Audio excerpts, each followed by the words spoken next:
I just saw this title and I knew I had to react to it. So yes, you may have seen the news. Nigel Farage has indeed resigned. And this is going to trigger a by-election in Clacton. They're going to re-vote on exactly who should represent Clacton and that constituency in the House of Commons, who the next MP is going to be. And wouldn't you know it, Nigel Farage is in the running again. So Nigel Farage has resigned, triggering a by-election in Clacton. He is then going to be running in the by-election to be re-elected as the MP for Clacton, representing reform. And why would he do that? What possible reason would you have to do that? Well, Nigel's not been Yeah, that made no sense to me. too forthcoming with a lot of the gifts and funding that he's been receiving, and that runs a lot deeper than you think. Nigel Farage has What you know, the pro-Brexit politician that's now anti-mass deportation is corrupt? How could I have seen that coming? received millions of pounds in donations and has been quite apprehensive about disclosing that prior to the 2024 general election, who was private donors. There was a crypto billionaire donated £5 million to Nigel Farage. Nigel refused to proclaim that he had received that money prior to the 2024 general election. And when it was found out, he tried to say that it was for personal reasons and was in no way a political donation. Now, the reason why Then that sounds like a bribe.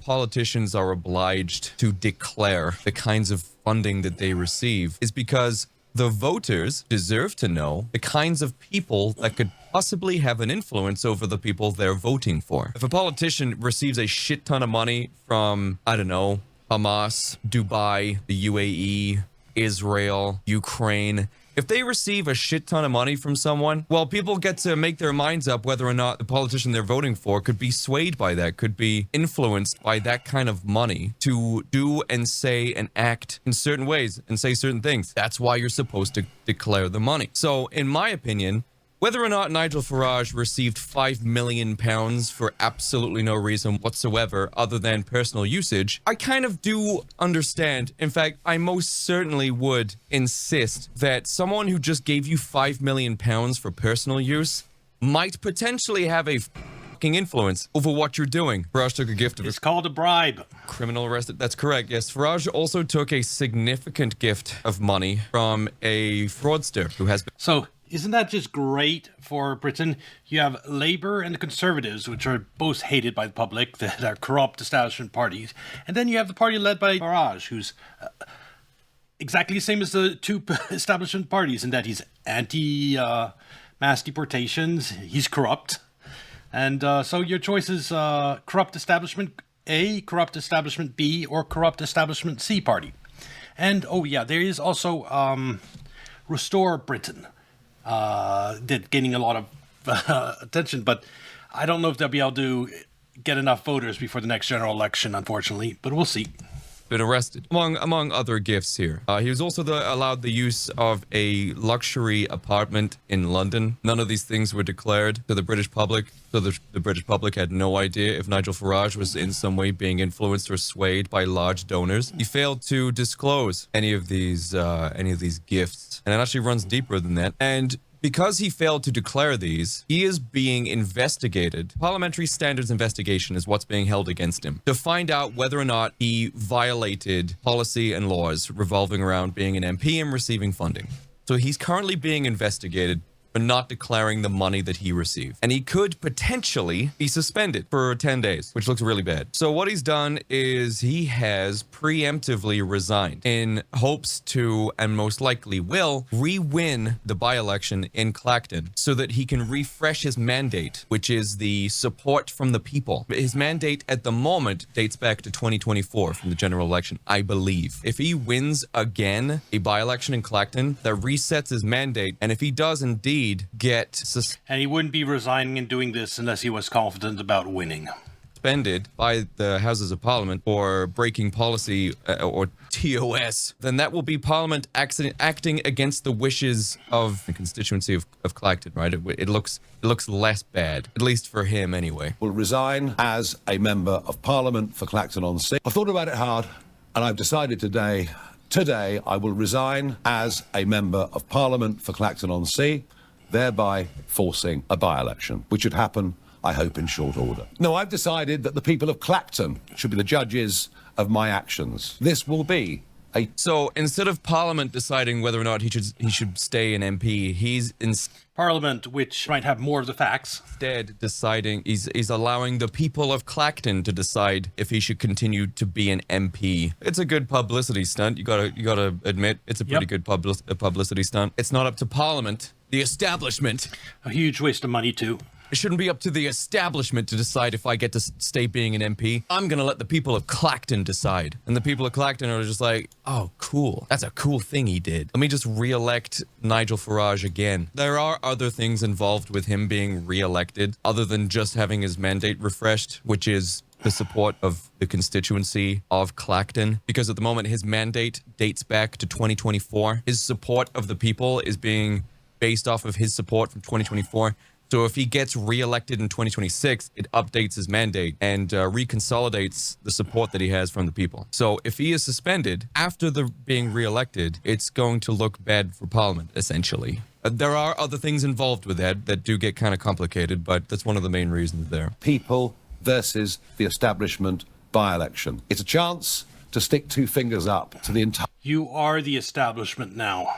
establishment. Yeah, so Because every time we're dealing with Nicolas Farage, I have to bring up... But just back to the issue of deportations specifically. Do you support that mass deportations? Trump says in America that he wants mass deportations. We're talking about hundreds of thousands of illegal immigrants are in Britain at the moment. Some estimates say the number could even be in, 1 million plus. So do you support deporting all of those people? It's impossible to do. Literally impossible. It isn't impossible. Not at all. In many cases, the government is housing the illegal immigrants, But do we have to begin the process? so they know exactly where they are. Yes. Look, we're told that we can't send people back to Afghanistan, right? That's impossible. Well, Germany, 2 weeks ago, did. Germany sent a plane load of people back to Afghanistan. If the Germans can do it, I'm certainly sure we can. But if the Americans can do it, for example, in America, they are able to deport a lot of people. I know they haven't under this administration, but Trump was able to. It's not totally impossible, is it? I mean, it should be an ambition, at least. Is it your ambition? The mass deportations in America really happened under Eisenhower, where back in the 50s, he deported over 1 million people who'd come to America illegally. For us, at the moment, it's a political impossibility. But is it your ambition? No. There, that's the problem. Right there. No, it's not his ambition. Even if he could, even if he was given all the power in the world, all the mandate, he still wouldn't do mass deportations. So he's just as cucked as Labour and the Conservatives. If you're in Britain, you get to vote for Labour, Conservatives, or Nick Farage, and all of them will bring in more migrants and will continue to replace you.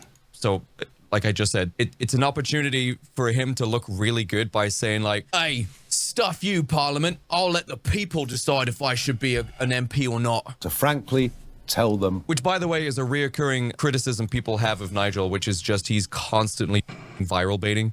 He's constantly chasing like one-liners, and he's always performing for shareable clips and moments and stuff. This guy's clip farming as a politician. Where That's what Trump does. to go. And that is why I will be putting my name forward to stand in this by-election. I will fight to win. I will fight to continue the political revolution that reform has started. And I would say this to you. Reform did not start a political revolution. We all know that title belongs to Restore. Yes. Clacton. If I win, you win. Because if I lose, they win. And we will Reform bad, restore good. never, with the two old parties, get the type of fundamental change that we need to fix. Yeah, so if We won't with you either. You wouldn't do mass deportation even if you had the ability. You're not a solution. You're just more of the same. you don't re-elect me, then the establishment wins if I don't win. So whenever I go into this by-election, make sure you vote for me, because a vote for me is a vote against the establishment. Broken Britain. Thank you. That was the end of the statement. Find the full video because there is something in there that I need to talk about. I'm also going to talk about it, how the Restore Britain is involved with this because I can imagine my American viewers are like, how are Nigel and Rupert Lowe connected? I'll tell you. He then starts to bring up sob stories here, okay? He starts to drum up sympathy based on how he has been treated over the years for being just so based. And he goes over a series of things here, including having to leave a pub because a bunch of rowdy political activists came in and they apparently totaled the car that he was trying to escape in. But there's the part about his daughter that I want to get to because the way he frames it is it's not that it's untruthful, it's just there's context to it that he's leaving out. So I want to find the bit about his daughter here. And safety of my family. By publishing that photograph. Here it is. So here he talks about mainstream media like The Telegraph, The Times, and Sky News posted a photo of his daughter's house, or the house where his daughter lives, which has led to her being hounded by other journalists. So just listen to this. The editor of The Times has directly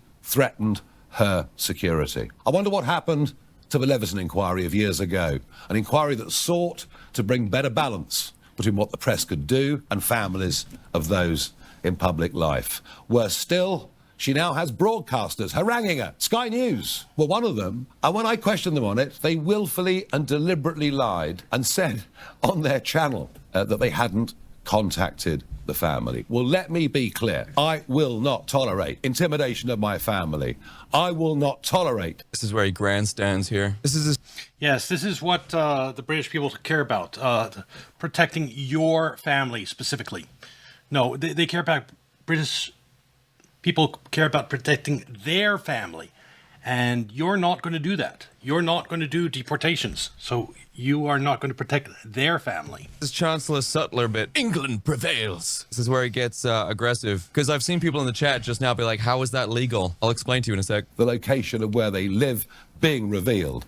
I will not tolerate any of my family being endangered because of what I choose to do in public life. Okay, so there it is. He's talking about how journalists posted a photo of his daughter's house. And now that the location has been revealed, she's being hounded by broadcasters and journalists to talk about Nigel, probably in some sort of personal context. How is that legal? Nigel Farage is a public figure. And relating back to all the things that he's currently in trouble for, which is not declaring shit, he has a bunch of houses and property around the UK that he owns that count as assets that need to be declared. And because these residences are belong to a public figure and they're considered assets, they're not entirely private. In fact, they can be publicly shared because they're assets that he owns as a political public figure. Nigel Farage thought that despite the fact that his houses that he owns as a politician are public information, he thought it would be a great idea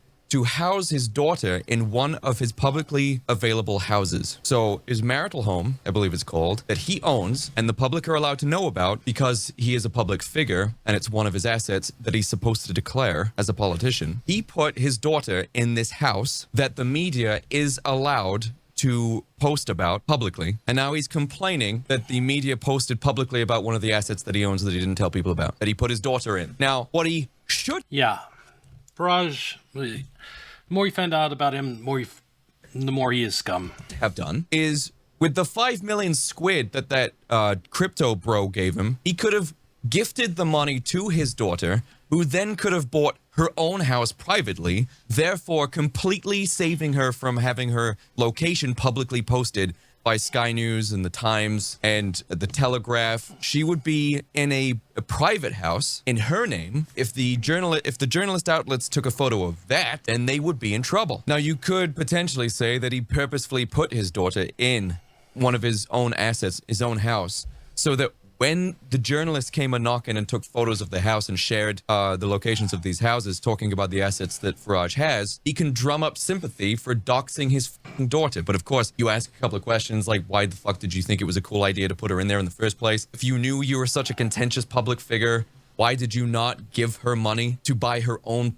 place privately so that she would not be exposed to this kind of thing? Yes, you will know of some of the incidents, milkshakes thrown in my face. So everyone knows about the milkshake that was thrown over him years ago. That was front page news for a couple of years. Cards bashed over my head. But let me promise you, you only know about a fraction of the number of times that I've been assaulted. One little example you've probably never heard of.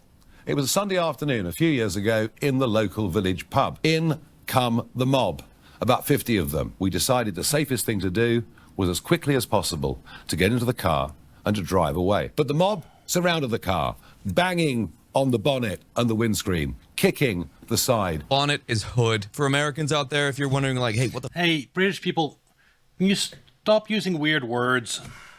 fuck's a bonnet? It's the hood of the car. Of the doors. It was a genuinely dangerous and terrifying situation to be in. The car was written off. That's insane that the car was written off, man. Like, who was the protester? The Hulk? Like, what do you mean the car?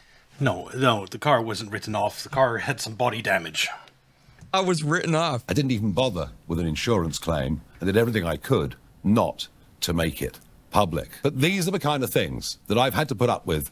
These are the kinds of things I have to put up with. People totaling my car, people throwing milkshakes at me. You only know about a fraction of the political violence that I've been subject to. By the way, I put my daughter in one of my publicly recognized assets in one of the houses that I own. And if you have so many houses all around Britain, you're doing pretty well for yourself. It has the potential to be publicly posted by the media lawfully. And I did this on purpose so that I can complain about it when it happens. Now, I've seen all sorts of conspiracy theories talking about how Nigel Farage doesn't want to be in politics anymore, and he's just doing this so that he can win the by-election, get re-elected, look really good, and then just give up and Yeah, no. go live in America and start a show. I saw someone tweet about that. I don't think that's the case. I think it's Occam's razor in this situation. I think he's telling you exactly what he's going to do here, which is basically he is going to try and clean the slate of all the money and assets and gifts that he's received and is being investigated for by doing this moral grandstanding bullshit. You have to understand that Nigel Farage is full of shit. He's not re-migration. He's already been on record saying that we can't legally or we can't. Yeah, he wouldn't. It's not even that we can't. Even if we could, he wouldn't do it. Those were his exact words. So he's just as bad as the Conservatives and Labour. Really re-migrate people. It would be chaos. It would be immoral. We're not going to do that. Knox is here? He is here. Bro screams controlled opposition. Well, I mean, this is why he didn't declare any of the gifts that he received. That 5 million. Well, today he might be controlled opposition. He did campaign for Brexit, and the establishment was very anti-Brexit. So people become corrupted. So he might not have been corrupted at the time he was campaigning for Brexit, but he is now. He is now third in line. One of the political system in UK is so fucked. Only hope is Restore, but this party just launched last year, and it takes time to raise awareness to your party and to get support. Especially when you have a fake party like Restore that pretends to be, anti-immigration when really you just hear its leader and he's totally bought into the whole immigration thing. Anyway, I think that's enough of this. This will be on YouTube. Like and subscribe. Come watch on Kick or Twitch, and I'll see you in next video. Bye.